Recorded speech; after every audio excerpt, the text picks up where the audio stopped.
সম্মানিত দিন ভাইয়েরা আমার, আল্লাহ তাআলা আমাদেরকে জানিয়ে দিয়েছেন শয়তান আমাদেরকে জাহান্নামের দিকে ডাকে। কোন দিকে ডাকে? জাহান্নামের দিকে ডাকে।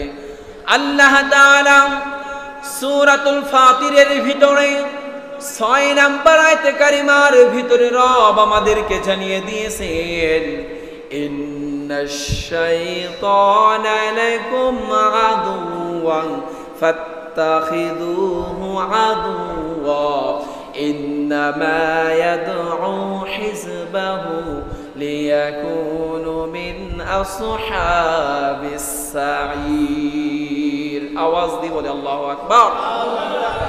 আল্লাহ তাআলা বলেন, ইন্নাশ শাইতানা লাকুম আদুওয়ান ফাত্তাখিযুহু আদুওয়া, নিশ্চয়ই শয়তান তোমাদের শত্রু। বলেছেন যিনি, তিনি কে? আল্লাহ বলতেছেন নিশ্চয়ই শয়তান তোমাদের শত্রু, অতএব তাকে শত্রু হিসেবে গণ্য করো।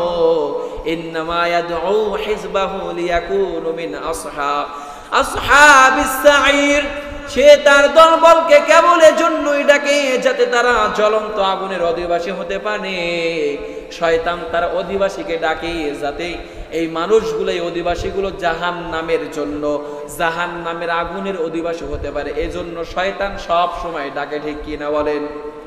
আমার ভাইয়েরা, আমার বন্ধুরা, শয়তান চায় যে আমরা জাহান্নামের অধিবাসী হই, কিন্তু আমরা কি চাই জাহান্নামের অধিবাসী হতে? আমরা চাই জান্নাতের অধিবাসী হতে ইনশাআল্লাহ। সবাই বলেন আল্লাহ, আপনি আমাদেরকে জান্নাতের অধিবাসী হওয়ার তৌফিক দান করুন, বলুন আমিন। এবার আসুন আমার ভাইয়েরা, আমার বন্ধুরা, আল্লাহ তাআলা বলেন শয়তান ও তার দলবল আমাদেরকে দেখে কি বলে? বনি আদমকে কি বলে আল্লাহ তাআলা তাও জানিয়ে দিয়েছেন। আল্লাহ তাআলা বলেন, ইয়া বানি আদম লা ইয়াফতিনান্নাকুমুশ শাইতানু কামা আখরাজা আবাওয়াইকুম মিনাল জান্নাতি ইয়ানজিগু আনহুমা লিবাসাহুমা লিয়ুরিয়াহুমা সাওআতিহিমা ইন্নাহু ইয়ারাকুম বুআ ওয়া ক্বাবুলুহু মিন হাইথু লা তারাওনাহুম ইন্না জাআলনাশ শায়াতিনা আউলিয়া লিল্লাযীনা লা ইউমিনুন। আওয়াজ দিয়ে বলছে আল্লাহু আকবার। আল্লাহ তাআলা বলেন, হে বনি আদম, শয়তান যেন তোমাদেরকে বিভ্রান্ত না করতে পারে, যেভাবে সে তোমাদের পিতামাতাকে জান্নাত থেকে বের করে ফেলেছে। আমাদের আদি পিতা হযরত আদম এবং আমাদের আদি আম্মা হযরতে হাওয়া আলাইহিস সালামকে এই শয়তান তিনি জান্নাত থেকে বের করে এনেছিল, ঠিক কিনা বলেন? আল্লাহ তাআলা বলতেছেন, হে বনি আদম, শয়তান যেভাবে তোমাদের মাতা পিতাকে জান্নাত থেকে বের করে এনেছিল, তোমরা সেই পথে ফাঁদে পা দিও না। যদি তোমরা সেই পথে পা দাও, তাহলে তোমাদেরকে জান্নাত থেকে আবার তোমাদেরকে শয়তান জাহান্নামের দিকে নিয়ে যাবে, ঠিক কিনা বলেন? এরপরে আল্লাহ তাআলা আমাদেরকে বলেন, সে তাদের পোশাকগুলো টেনে নিচ্ছিল যাতে সে তাদেরকে তাদের লজ্জায় স্থান দেখতে পারে। নিশ্চয়ই সে ও তার দলবল তোমাদেরকে যেখানে দেখে তোমরা তাদেরকে দেখো না। নিশ্চয়ই আমি শয়তানদেরকে তাদের জন্য অভিভাবক বানিয়েছি। আর যারা ঈমান গ্রহণ করে না, আল্লাহ বলতেছেন যারা ঈমান গ্রহণ করে না তাদের জন্য আল্লাহ তাআলা বলেন শয়তানকে অভিভাবক বানিয়েছেন, তিনি কে? যারা ঈমান গ্রহণ করে না, আল্লাহ বলতেছেন তারা তাদের অভিভাবক হিসেবে শয়তানকে আমি অভিভাবক বানিয়ে দিয়েছি, ঠিক কি না? আর যারা ঈমান আনবে, আল্লাহ তাআলা বলেন তাদের অভিভাবক হিসেবে আমি রবকে পেয়ে যাবে, বলি সুবহানাল্লাহ। আমরা যদি আমাদের রবকে, আমাদের মালিককে যদি অভিভাবক হিসেবে পাই, তাহলে আমাদের কি আর কোনো অভাব থাকতে পারে? আর কোনো চাহিদা অপূরণ থাকতে পারে? আল্লাহ বোঝার তৌফিক দান করুক, বলুন আমিন। আল্লাহ তাআলা যখন এই কথা বলেছেন, আল্লাহ তাআলা ফেরেশতাদের কাছে বলবে, ও ফেরেশতারা, আমার বান্দারা কেন নামাজে দাঁড়িয়ে আমার প্রশংসা করতেছে? তখন ফেরেশতারা বলবেন, ওগো আল্লাহ, আপনার গোলামরা আপনার কাছে ক্ষমা পাওয়ার আশায় তারা আপনার প্রশংসা করতেছে, বলে সুবহানাল্লাহ। যখন আমরা নামাজে দাঁড়িয়ে আলহামদুলিল্লাহি রাব্বিল আলামিন, যখন আমরা আল্লাহ তাআলার প্রশংসা আদায় করি, আল্লাহ তাআলা আর বসে থাকেন না, আর বসে থাকেন না। আমার রব সাথে সাথে আমাদের সাথেই আমরা যে আয়াত পাঠ করি, আল্লাহ তাআলা আবার আমাদেরকে জবাব দিয়ে বলেন, হামিদানি আবদি, বান্দা তুমি আমাকে কেন ডাকো? বলি সুবহানাল্লাহ। যখন আমরা দ্বিতীয় আয়াত পাঠ করি, আর রহমানির রহিম, সব চাইতে দয়ালু, সব চাইতে পবিত্র যিনি, তিনি কে?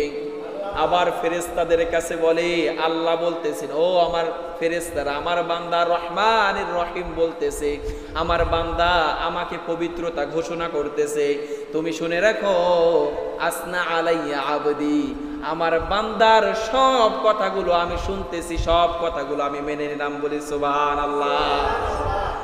যখন এইভাবে আমরা নামাজটা পড়তে পারবো, যখন আমাদের ভিতরে আবেগ নিয়ে, যখন আমাদের ভিতরে যখন আল্লাহ তাআলার ভয় নিয়ে ইবাদত করা শুরু করব, আল্লাহ তাআলা বলতেছেন, সেই ইবাদতগুলোকে যিনি কবুল করে নেবেন তিনি কে?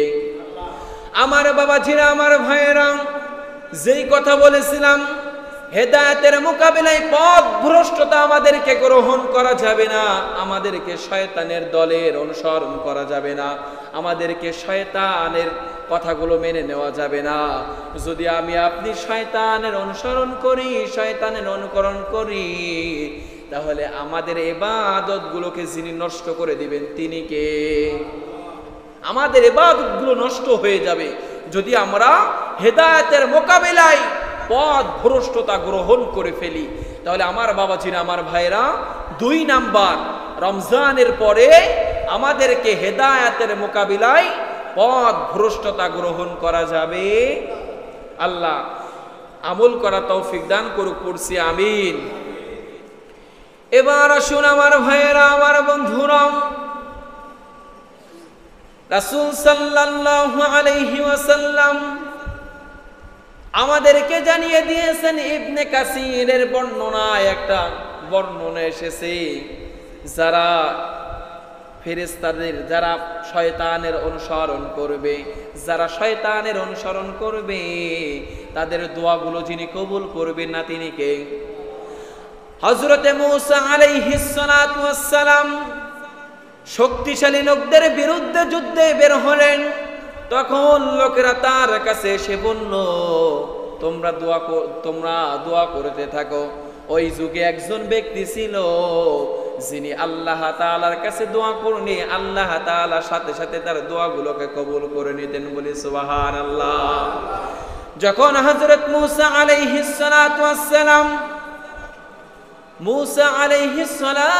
সালাম যখন তিনি তার দলবল নিয়ে যুদ্ধের ময়দানে চলে গেলেন, যাওয়ার পরে ওই সেই ব্যক্তি বলতেছেন, আমার দিকে তাকান, ওইখানে মানে কোরআন তেলাওয়াত করতেছে।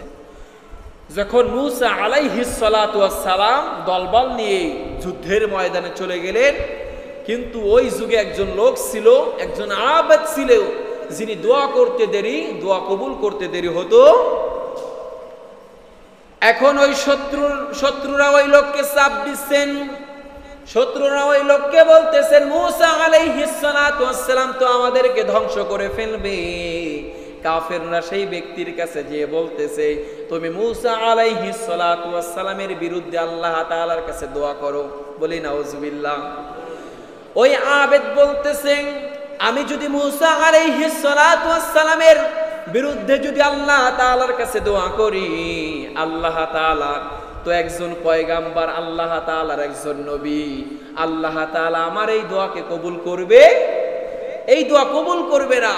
যখন কাফেররা তাকে পিড়াপিড়ি করলো, চাপাচাপি করলো, সেই ব্যক্তি কাফেরদের ভয়ে মূসা আলাইহিস সালামের বিরুদ্ধে দোয়া করতে শুরু করলো। বলি নাউজুবিল্লাহ।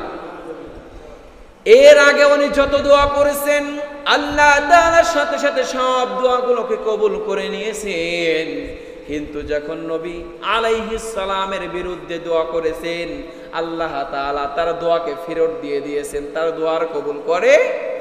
তখন তিনি ইসলাম থেকে খারিজ হয়ে গিয়েছেন। একজন নবীর বিরুদ্ধে যদি দোয়া করে ওই ব্যক্তির ঈমান আর থাকবে? ওই ব্যক্তির সেই মুআজিজা আর থাকবে? কারামত থাকবে? ওই ব্যক্তি আগে দোয়া করতে দেরি একটা কারামত দিয়েছিলেন আল্লাহ, আল্লাহ তাআলার কাছে দোয়া করত, সাথে সাথে দোয়াগুলো কবুল করত। কিন্তু যখন নবী আলাইহিস সালামের বিরুদ্ধে যখন দোয়ায় শামিল হয়েছেন, দোয়া করতে বাধ্য হয়েছেন, তখন তো আর তিনি ইসলামের ভিতরে থাকতে পারে? কষ্ট হচ্ছে আপনাদের? এই ঘটনাটা বলবো, খুব সুন্দর একটা শিক্ষণীয় ঘটনা, শিক্ষণীয় ঘটনা আমাদের জন্য। যখন ওই আবেদ মূসা নবী আলাইহিস সালাতু ওয়াস সালামের বিরুদ্ধে দোয়া করলেন, এরপরে আল্লাহ তাআলার কাছে যত দোয়া করতেছেন কোন দোয়া আল্লাহ তাআলার কাছে কবুল হয়? আবার সেই কাফেরেরা সেই আবেদকে চাপ দিয়েছেন, সেই আবেদকে বলেছেন তুমি আবার আল্লাহর কাছে এই মূসা নবী বিরুদ্ধে তুমি আবার দোয়া করতে থাকো, আবার দোয়া করতে থাকো। যত দোয়া করতেছে আল্লাহ তাআলা, ওই ব্যক্তি যত বড় দোয়া করতেছেন, ওই ব্যক্তি যত মূসা আলাইহিস সালাতু ওয়াস সালামের বিরুদ্ধে দোয়া করতে চায়, কিন্তু তার মুখ থেকে উল্টোটা বের হচ্ছে। চাই সে মূসা নবীর উল্টো দোয়া করতে, কিন্তু তার মুখ থেকে মূসা নবীর প্রশংসা বের হচ্ছে। বলে সুবহানাল্লাহ। চাই যে মূসা নবী তার খারাপ চাই, তার বিরুদ্ধে দোয়া করতেছে, আল্লাহ তাআলার কাছে তার নামে আল্লাহ তাআলার কাছে অভিযোগ করতেছে, কিন্তু আল্লাহ তাআলা তার দোয়া তো কবুলই করে নাই। কাফেরদের জন্য, কাফেরদের কথা বলেছেন যে তুমি আমাদের জন্য দোয়া করো আর মূসার জন্য বড় দোয়া করো। উল্টো হয়ে গিয়েছে। ওই ব্যক্তি মূসা নবীর নামে বড় দোয়া করতে যে মূসা নবীর নামে দোয়া করে ফেলতেছেন, আর কাফেরদের জন্য বড় দোয়া করতেছেন। বলে ঠিক কি না? এখান থেকে শিক্ষা কি? আমাদেরকে নবীর বিরুদ্ধে হওয়া যাবে? আমাদেরকে নবীর বিরোধিতা করা যাবে? বরঞ্চ নবীর বিরোধিতা যারাই করবে, নবীর বিরোধিতা যারাই করবে, আমি আপনি দেখার পরে শোনার পরে বসে থাকা যাবে? আমি আপনি যদি নবীর বিরোধিতা করতেছে একজনে, আর আমি আপনি কোনো আওয়াজ না করি, আমি আপনি যদি ঈমানের স্পিরিটটা আমরা যদি না দেখাতে পারি, তাহলে এই ঈমানের আল্লাহ তাআলার কাছে কোনো দাম থাকবে? তোমরা সব নিয়ে কথা বলো, সব নিয়ে কটূক্তি করো, আমরা কিচ্ছু বলবো না। যদি আমাদের নবীকে নিয়ে, যদি আমাদের কোরআনকে নিয়ে, যদি আমাদের কিতাবকে নিয়ে, যদি নবী আলাইহিস সালাতু ওয়াস সালামের মর্যাদা নিয়ে যদি কেউ কটূক্তি করে, আমাদের শরীরে এক বিন্দু রক্ত থাকতে আমরা তাদেরকে ছেড়ে দিব? তাহলে 2 নাম্বার আমার ভাইয়ের, আমার বাবাজিরা, এই ঘটনা থেকে আমরা জানলাম যে নবীদের বিরোধিতা করা যাবে।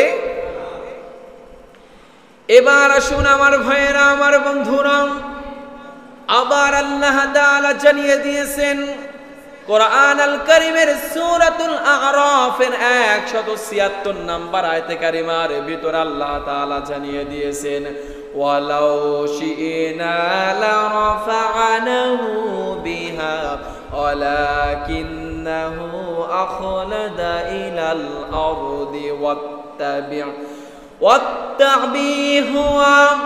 নবীজি আল্লাহ তাআলা আমাদেরকে আয়াতের ভিতরে জানিয়ে দিয়েছেন, আর আমি ইচ্ছা করলে উক্ত নিদর্শন বলের মধ্যে তাদেরকে অবশ্যই মর্যাদা দিতে পারতাম।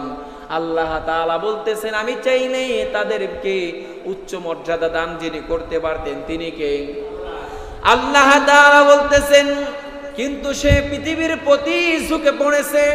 ওই যে আবেদের কথা বলেছিলাম তিনি পৃথিবীর দিকে ঝুঁকে পড়েছিলেন, তিনি আল্লাহ তাআলার উপরে ইস্তেকামাত ছিলেন না। এজন্য আল্লাহ তাআলা বলেছেন আমি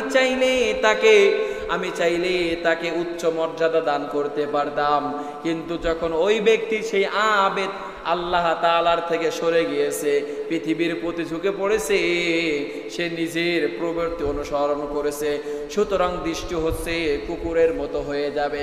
ওই যে আবেদের কথা বলেছি, আল্লাহ তাআলা বলেছেন নবীর বিরুদ্ধে দোয়া করার কারণে তার জিহ্বাটা কুকুরের মতো ঝুলতে শুরু করেছেন। বলি আল্লাহু আকবার। নবীর বিরুদ্ধে দোয়া করতে গিয়েছে, তার জিহ্বাটা কুকুরের মতো ঝুলতে রয়েছে। নাউজুবিল্লাহ পড়বেন না। নবীর বিরোধিতা করা যাবে, আল্লাহ বুঝার তৌফিক দান করুক, পড়ছি আমিন। 3 নাম্বার, রমজানের পরে আমাদেরকে শয়তান থেকে সতর্ক থাকা লাগবে। কি থেকে? সবাই বলেন। শয়তান থেকে আমাদেরকে বিরত থাকতে হবে, সতর্ক থাকতে হবে। এই বিষয় যিনি বলেছেন তিনি কে? সম্মানিত দিন ভাইয়েরা আমার, আল্লাহ তাআলা আমাদেরকে জানিয়ে দিয়েছেন শয়তান আমাদেরকে জাহান্নামের দিকে ডাকে। কোন দিকে ডাকে? জাহান্নামের দিকে ডাকে।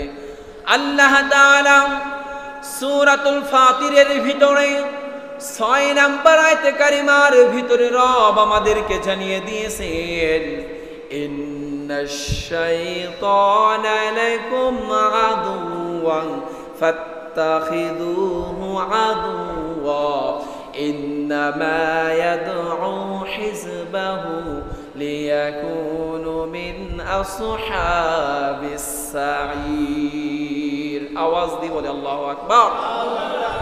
আল্লাহ তাআলা বলেন ইন্নাশ শাইতানা লাকুম আদুওয়ান ফাত্তাখিযুহু আদুওয়া, নিশ্চয়ই শয়তান তোমাদের শত্রু। বলেছেন যিনি তিনি কে?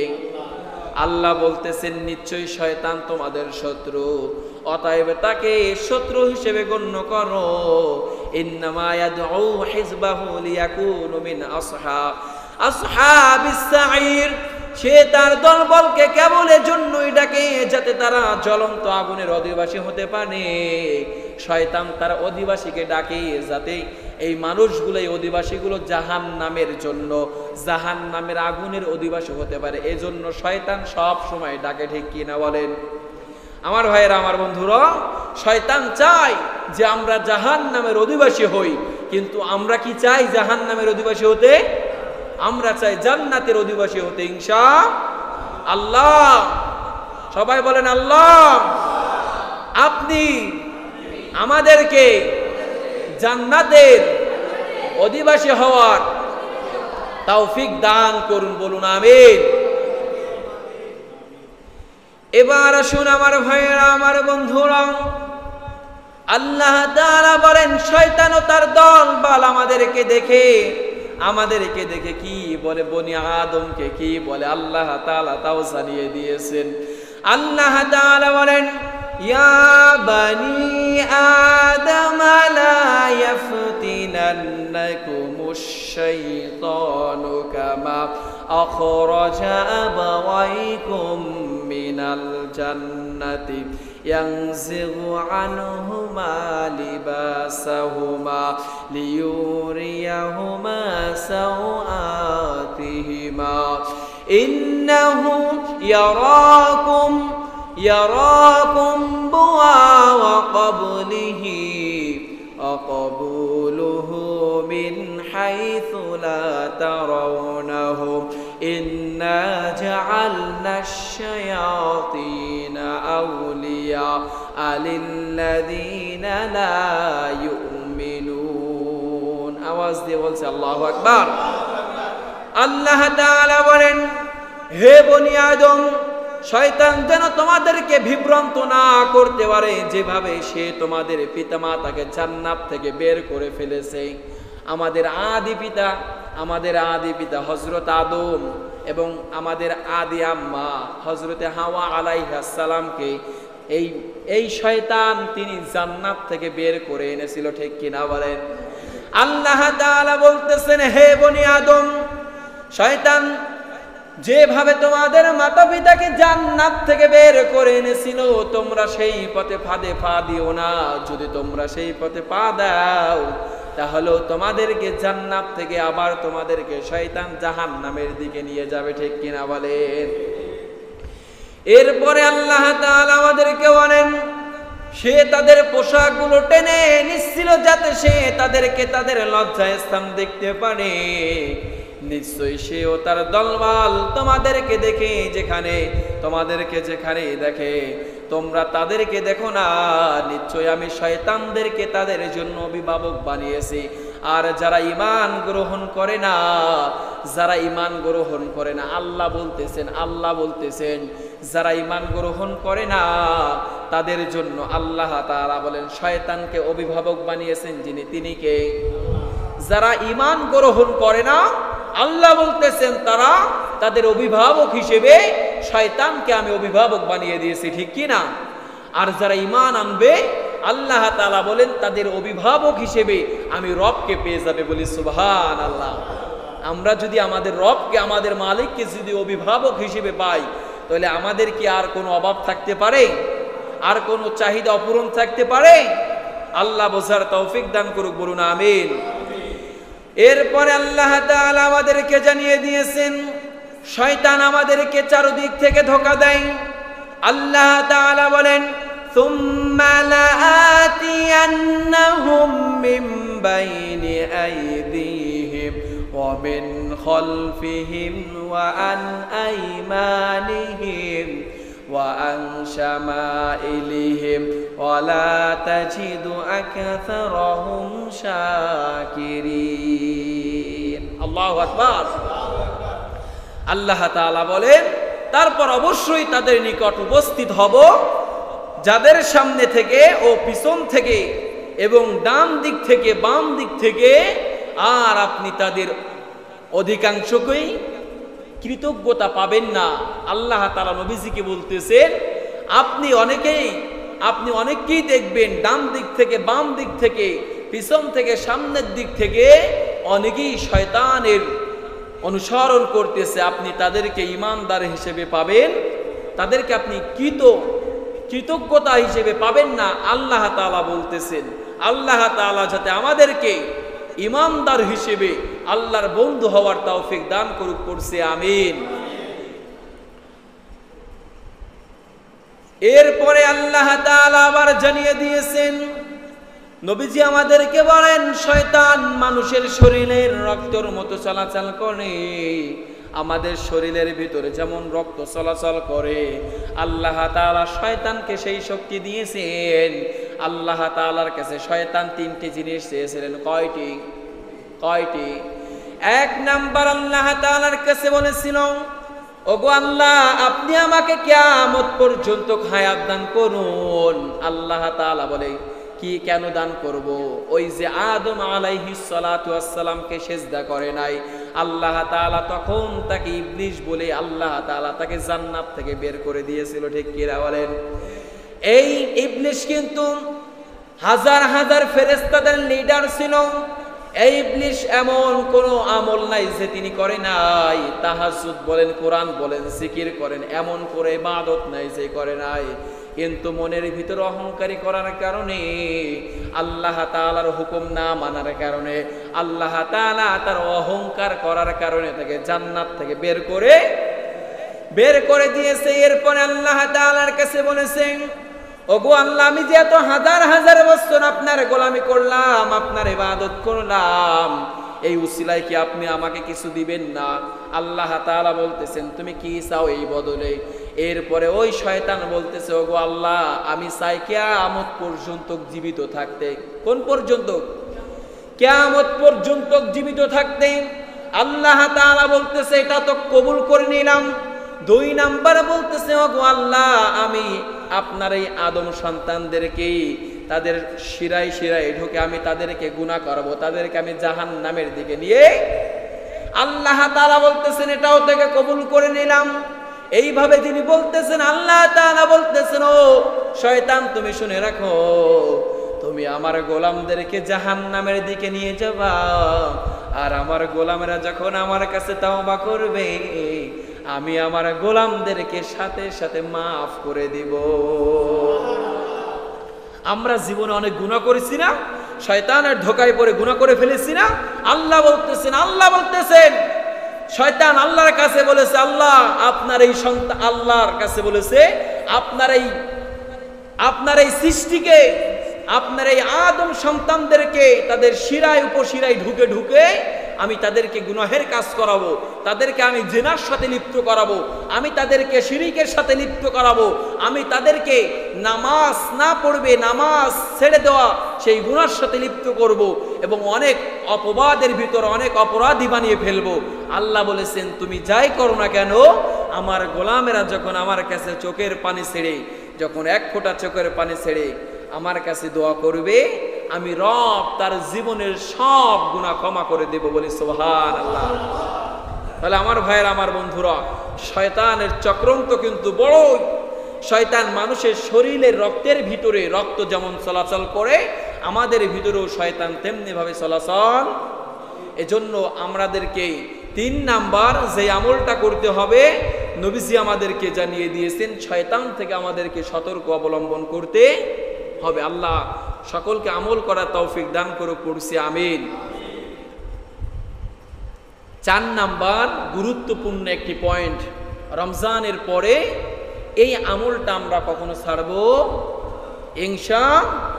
সেই পয়েন্টটা হচ্ছে নামাজ না ছেড়ে দেওয়ার প্রতিজ্ঞা করতে হবে, দৃঢ় প্রতিজ্ঞা করতে হবে।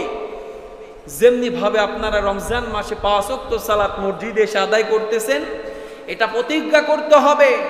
আল্লাহ বলতেছেন রমজানের পরবর্তীতেও তোমাদেরকে প্রতিজ্ঞা নিতে হবে যে আমরা 5 ওয়াক্ত নামাজ আর ছেড়ে দিব।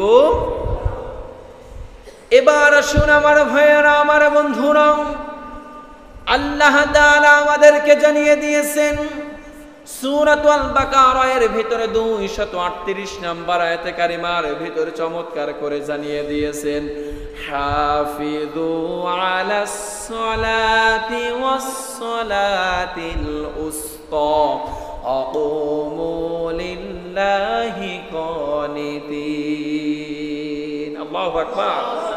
আল্লাহ বলতেছেন হাফিযু আলাস সালাত, তোমরা সালাত সমূহ, as-salatu usta ও মধ্যবর্তী সালাতের হেফাজত করো। মধ্যবর্তী সালাত কোনটা?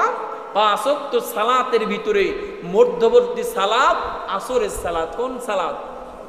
আসরের সালাতকে হেফাজত করতে বলেছেন। এরপর aqumu লিল্লাহি কানিতিন, এবং আল্লাহর জন্য দাঁড়িয়ে বিনত হয়ে যাও। আল্লাহর জন্য তোমরা বিনয়ের সহিত নামাজে দাঁড়িয়ে যাও। আল্লাহ আমাদেরকে জানিয়ে দিয়েছেন খুশুর সহিত নামাজ আদায় করতে বলেছেন। তিনি কে? আল্লাহ তাআলা বলেন قد أفلح المؤمنون الذين هم في صلاتهم خاشعون। তোমরা খুশুর সহিত তোমরা সালাত আদায় করো, নম্রতার সহিত ভদ্রতার সহিত সালাত আদায় করো। এই হুকুমটা যিনি দিয়েছেন তিনি কে? আসুন আমার ভাইয়েরা, আমার বন্ধুরা, নবীজি আমাদেরকে জানিয়ে দিয়েছেন, সুনানে আন-নাসাইর ভিতরে হাদিস বর্ণিত হয়েছে। হাদিস বর্ণনাকারী সাহাবী হযরত আবু হুরায়রা রাদিয়াল্লাহু তাআলা আনহু থেকে বর্ণিত।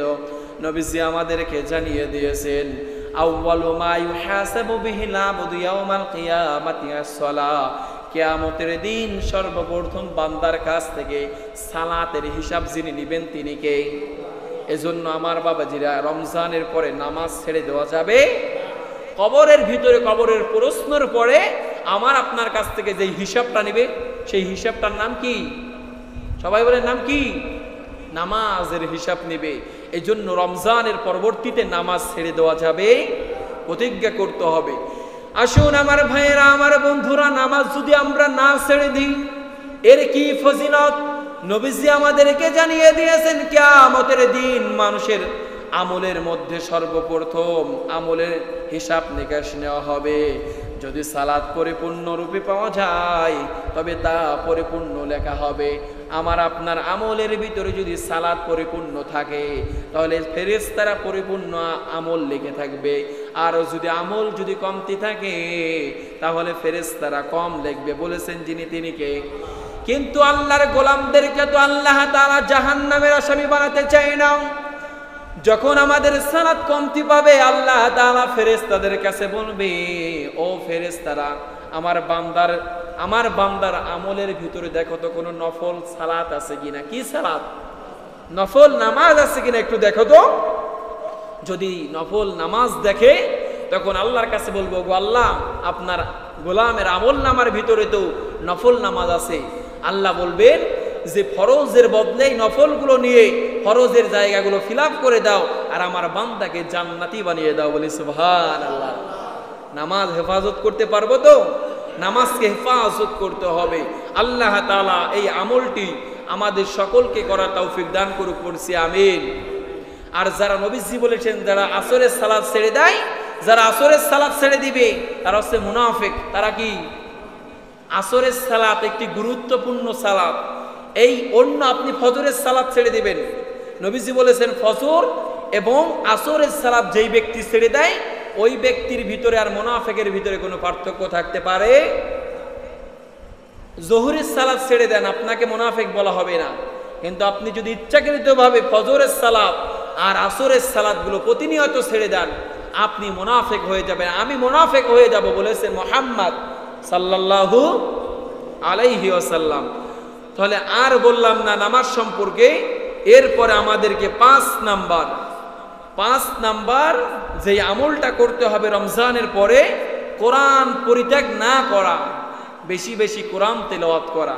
রমজান মাসে সবাই চেষ্টা করে কোরআন পড়া, কিন্তু রমজানের পরে বাকি 11টা মাস কোরআন ধরে আছে কি নাই? রমজানের পরবর্তীতে এই আমলটা আমাদেরকে বেশি বেশি করতে হবে। আমাদেরকে যেমনি ভাবে রমজানে কোরআন তেলাওয়াত করতেছি, রমজানের পূর্বেও আমরা এই আমলটা জারি রাখবো ইনশাআল্লাহ।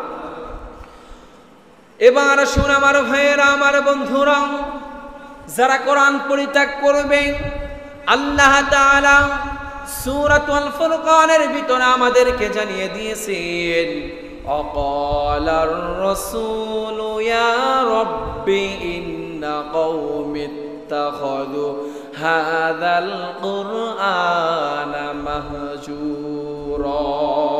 আওয়াজ দিয়ে বল আল্লাহু আকবার।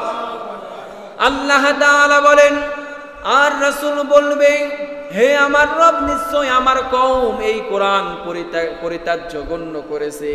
রাসূল আমাদের বিরুদ্ধে দাঁড়িয়ে যাবেন, রাসূল আমাদের বিরুদ্ধে আল্লাহ তাআলার কাছে বিচার দায়ের করবেন, আল্লাহ তাআলার কাছে অভিযোগ করবেন। আমাদের নবী যদি আমাদের বিরুদ্ধে যদি আল্লাহ তাআলার কাছে যদি আমাদের নামে যদি বলতে থাকে, তাহলে আমার বাবাজিরা, আমার ভাইরা, আল্লাহ তাআলার কাছে কি ছাড় পাওয়া যাবে? একজন সরকারি লোক যদি আমার আপনার বিরুদ্ধে যদি কেস লড়ে, তাহলে আমি আপনি কি ওই কেসে কি জিতবো? ওই কেসে কি জেতা সম্ভব? একজন সরকারি লোক যদি আমাদের বিরুদ্ধে সরকারের পক্ষ থেকে যদি কেস লড়া হয়, সেই কেসে যেমন জেতা যাবে না, নবী যদি আমার আপনার বিরুদ্ধে দাঁড়িয়ে যদি আল্লাহ তাআলার কাছে মামলা দায়ের করে, তাহলে কিয়ামতের দিন আমরা আল্লাহ তাআলার কাছে ছাড় পাবো? আল্লাহ তাআলা বলেন নবীজি কিয়ামতের দিন দাঁড়িয়ে যাবে। নবীজি আমাদেরকে তিরমিজির বর্ণনায় হাদিস এসেছেন, হাদিস বর্ণনাকারী সাহাবী আবু সাঈদ রাদিয়াল্লাহু তাআলা আনহু থেকে বর্ণিত, নবীজি আমাদেরকে জানিয়ে দিয়েছেন, মহান রব্বুল ইজ্জতের আল্লাহ রাব্বুল আলামিন ইজ্জত বলেন, কোরআন চর্চা যারা করবে ও জিকিরের সাথে যারা আমার নিকট কিছু আবদার করবে, আবেদন করা হতে নিবৃত রেখেছে, আমি তাকে আমার কাছে যা চাই তাদের তা থেকে উত্তম মনে করি। যারা আল্লাহ তাআলার কাছে কোরআন পড়বে, জিকির করবে, আল্লাহ তাআলার কাছে বকশিশ করবে, আল্লাহ তাআলা বলে সব কালামের উপর আল্লাহ তাআলার কালামের গৌরব এত বেশি, যত বেশি আল্লাহ তাআলার সম্মান তার সকল সৃষ্টির উপরেই আল্লাহ তাআলা দিয়েছেন। বলি সুবহানাল্লাহ। কোরআন যারা পড়বে, জিকির যারা করবে, আল্লাহ তাআলা বলেন তাদের সম্মান কেমন হবে? আল্লাহ তাআলার সম্মান যত, আল্লাহ তাআলা তার গোলামদেরকেও তত সম্মানই করে দিবে। বলি সুবহানাল্লাহ। এবার আসুন আমার ভাইয়েরা, আমার বন্ধুরা, রমজানের পরবর্তী 6 নাম্বার আমল বেশি বেশি আল্লাহ তাআলার জিকির করা, কি করা? বেশি বেশি আল্লাহ তাআলাকে স্মরণ করা, বেশি বেশি আল্লাহ তাআলার জিকির করা। আল্লাহ তাআলা সূরাতুল আহজাবের ভিতরে 41 নম্বর আয়াতে কারিমার ভিতরে জানিয়ে দিয়েছেন। যদি পারেন আমার সাথে সবাই ঠোঁট মিলিয়ে পড়েন, ইয়া আইয়ুহাল্লাযীনা আমানু যকুরুল্লাহা যিকরান কাসীরা। আল্লাহ, তোমরা যদি আমাকে অধিক পরিমাণ স্মরণ করো, আমি রব তোমাদেরকেও আমি অধিক পরিমাণ স্মরণে রাখবো। বলি সুবহানাল্লাহ। আমি আপনি যদি আল্লাহ তাআলাকে অধিক পরিমাণ স্মরণ করতে পারি, জিকির করতে পারি, রব আমাদেরকেও তার ফেরেশতাদেরকে নিয়ে আমাদেরকেও স্মরণ করতে থাকবে। সুবহানাল্লাহ বলবেন না? আসুন আমার ভাইয়েরা, আমার বন্ধুরা, সহিহ বুখারী মুসলিমের বর্ণনায়, সহিহ বুখারীর বর্ণনায় হাদিস এসেছে, নবীজি আমাদেরকে জানিয়ে দিয়েছেন, হাদিস বর্ণনাকারী সাহাবী হযরত আবু মুসা রাদিয়াল্লাহু তাআলা আনহু থেকে বর্ণিত, নবীজি বলেন, আন আবি মুসা ক্বালা ক্বালান নবী সাল্লাল্লাহু আলাইহি ওয়াসাল্লাম, মাসালুল লাযী ইয়াযকুরু রাব্বাহু ওয়াল্লাযী লা ইয়াযকুরু রাব্বাহু মাসালু হাইয়িল ওয়া মাইয়িত। নবীজি আমাদেরকে বলেছেন, যে তার প্রতিপালকের জিকির করে আর যে জিকির করে না, তার উপমা হলো জীবিত মৃত্যু ব্যক্তির মতো।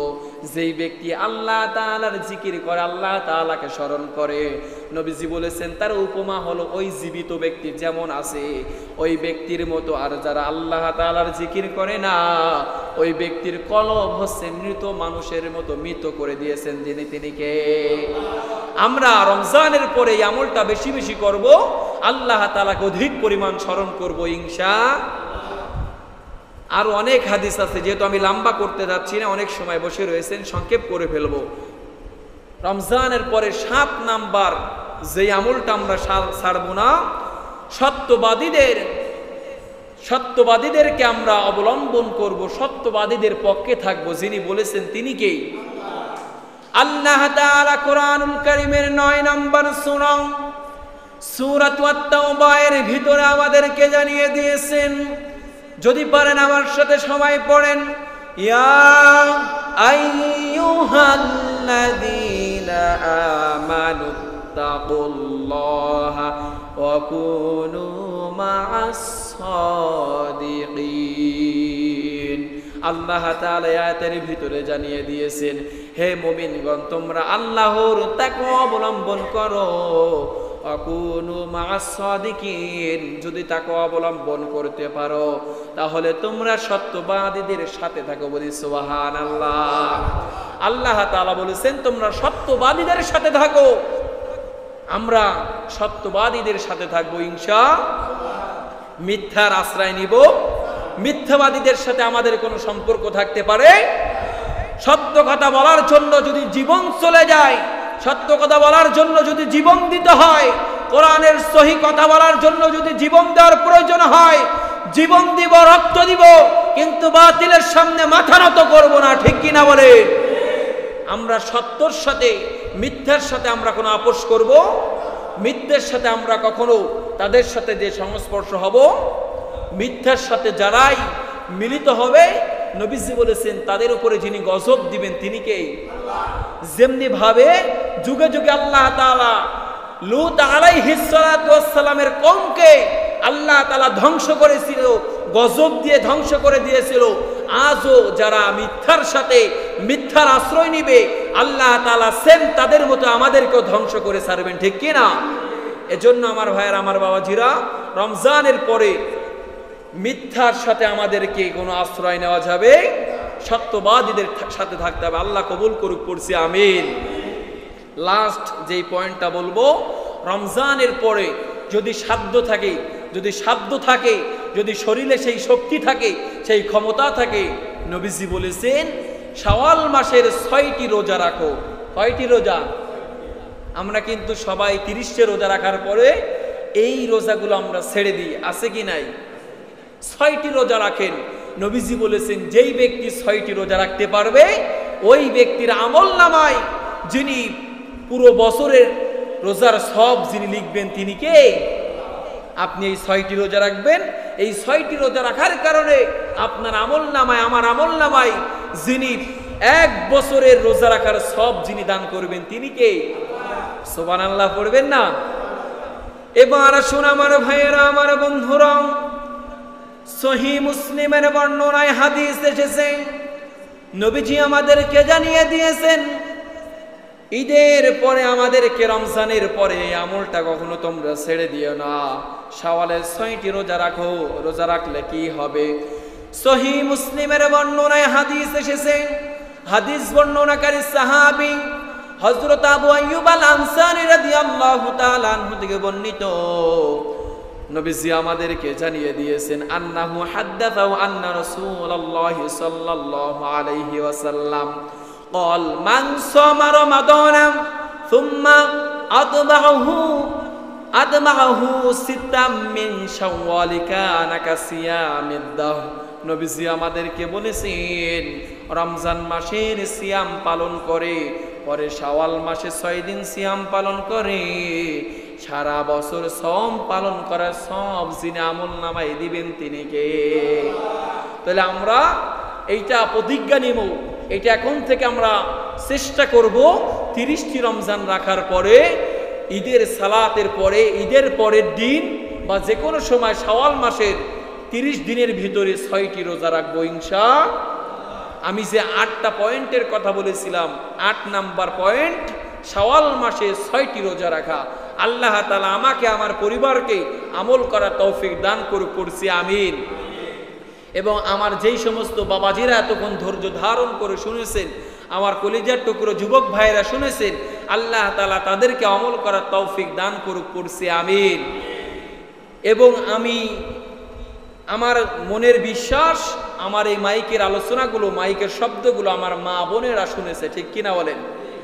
আমাকে গতকালকেও বলেছে অনেক বাবাজির, অনেকেই, যে আপনার আলোচনাগুলো আপনার চাচিরা, আপনার ভাবিরা, আপনার বোনেরা তারা বাসায় বসে মনোযোগ সহকারে শুনেছে, ঠিক কিনা? আমি আমার মা বোনদেরকে বলতে চাই, আল্লাহ তাআলা আমার মা বোনদেরকে ওই কথাগুলো আমল করার তৌফিক দান করুক, পড়ছি আমিন। প্রতিদিনের ন্যায় আজকেরও আমরা সংক্ষিপ্তভাবে দোয়া করব, আল্লাহ তাআলা যেই কথাগুলো বলেছি ভুল ত্রুটিগুলো ক্ষমা করে সহি কথাগুলোর উপরে আমাদেরকে আমল করার তৌফিক দান করুক, পড়ছি আমিন। আল্লাহুম্মা আমিন। ربنا ظلمنا أنفسنا وإن لم تغفر لنا وترحمنا لنكونن من الخاسرين ربنا آتنا في الدنيا حسنة وفي الآخرة حسنة وقنا عذاب النار।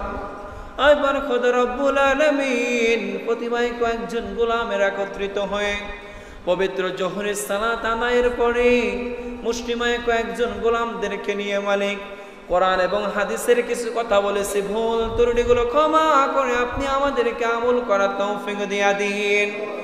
খাস করে ইয়া রব্বুল আলামিন, ওগো আল্লাহ, এটা সব হয়েছে বিশ্ব নবী জনাবে মুহাম্মদুর রাসূলুল্লাহ সাল্লাল্লাহু আলাইহি ওয়াসাল্লাম তার সোনার মদিনায় হাদিয়া বকশিশ করলাম।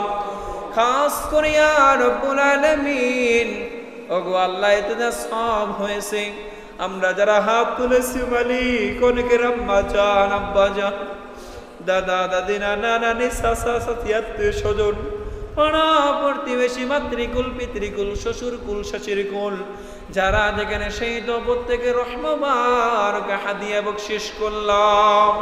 খাস করে ইয়া রব্বুল আলামিন, আপনি তাদেরকে মাফ করিয়া দিন। আল্লাহ, কার মা জানি আবার রমজানের পরে জাহান্নামের আসামি হয়ে যাবে, আল্লাহ কার বাবা জানি আবার রমজানের পরে জাহান্নামের আসামি হয়ে যাবে। আল্লাহ, রমজানের বরকতে, রমজানের ফজিলতের উসিলায়, রমজানের উসিলায় মালিক আমাদের ইবাদতের উসিলায় আপনি আমাদের মা বাবাদেরকে মাফ করিয়া দিন, তাদেরকে আপনি জান্নাতের মেহমান হিসেবে কবুল করিয়া নিন। খাস করে ইয়া রব্বুল আলামিন, ওগো আল্লাহ, আমাদেরকে আপনি আপনার গোলাম হিসেবে কবুল করিয়া নিন। আল্লাহ, আপনি আমরা যে রোজা রেখেছি আমাদের রোজাগুলোকে আপনি কবুল করিয়া নিন। আল্লাহ সামনের রোজাগুলো সঠিকভাবে পালন করার তৌফিক দিয়া দিন।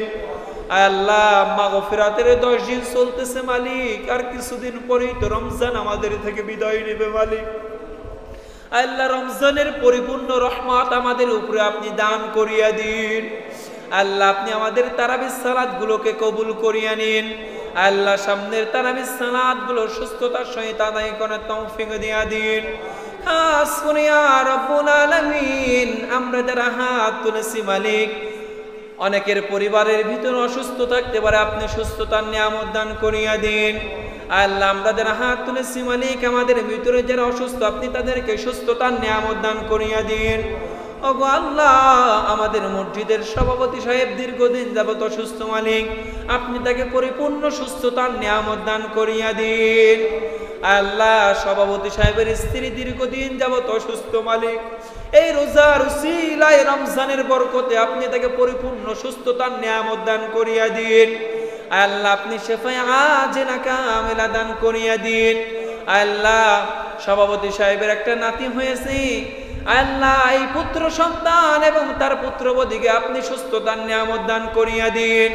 খাস করে ইয়া রব্বুল আলামিন, আমরা যারা হাত তুলেছি মালিক, আমাদের যাদের মা বাবা স্ত্রী সন্তান ভাই বোন যারা অসুস্থ মালিক, আপনি প্রত্যেককে সুস্থতার নিয়ামত দান করিয়া দিন। খাস করে ইয়া রব্বুল আলামিন, ওগো আল্লাহ আমার দাদি শাশুড়ি অনেক আগে ইন্তেকাল করেছে, আপনি তাকে মাফ করিয়া দিন। আল্লাহ আপনি আমার দাদি শাশুড়িকে আপনি জান্নাতের মেহমান হিসেবে কবুল করিয়া নিন। আল্লাহ আমার দাদা অনেক আগে ইন্তেকাল করেছে, আপনি তাকে মাফ করিয়া দিন, তাকে আপনি জান্নাতের মেহমান হিসেবে কবুল করিয়া নিন। ওগো আল্লাহ আমার মা বোনেরা যারা আমার এই আলোচনাগুলো শুনেছে, আপনি তাদেরকে কবুল করিয়া নিন, তাদেরকে আপনি নেক হায়াত দান করিয়া দিন। আল্লাহ তাদেরকে আপনি আমল করার তৌফিক দিয়া দিন। ওগো আল্লাহ মা বোনদেরকে আপনি বেশি বেশি নেক আমল করার তৌফিক দিয়া দিন, ওয়াদা আমল থেকে ফিরে দেখার তৌফিক দিয়া দিন। ওগো আল্লাহ আপনি আমার মা বোনদের সম্মান ইজ্জত মর্যাদা আপনি আরো বৃদ্ধি করিয়া দিন। সর্বশেষ মালিক আপনার কাছে যে আরজিটা করব, আমার মা বোনদেরকে আপনি পর্দানিশি করার তৌফিক দিয়া দিন। আল্লাহ আপনি আমাদেরকে হালাল রুজি উপার্জন করার তৌফিক দিয়া দিন, হারাম থেকে পরহেজ থেকে তৌফিক দিয়া দিন।